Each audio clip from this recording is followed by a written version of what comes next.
American કોંગ્રેસને સંબોધિત કરતી વખતે યુએસ રાષ્ટ્રપતિ ડોનાલ્ડ ટ્રમ્પે ભારત, ચીન, દક્ષિણ કોરિયા સહિત અનેક દેશોને અમેરિકન આયાત પર ઊંચા ટેરિફ લાદનારા દેશોની યાદીમાં સામેલ કર્યા।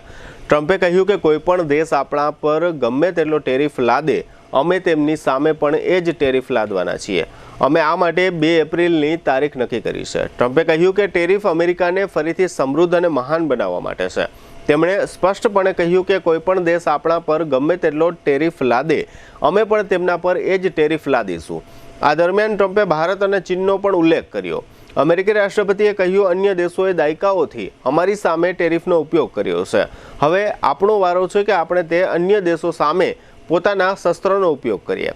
ચીન, બ્રાઝિલ, ભારત અને અસંખ્ય અન્ય દેશો અમારી પાસેથી ઘણા ઊંચા ટેરિફ વસૂલ કરે છે। સરખામણીમાં અમે તેમના કરતાં ઓછા ટેરિફ વસૂલીએ છીએ।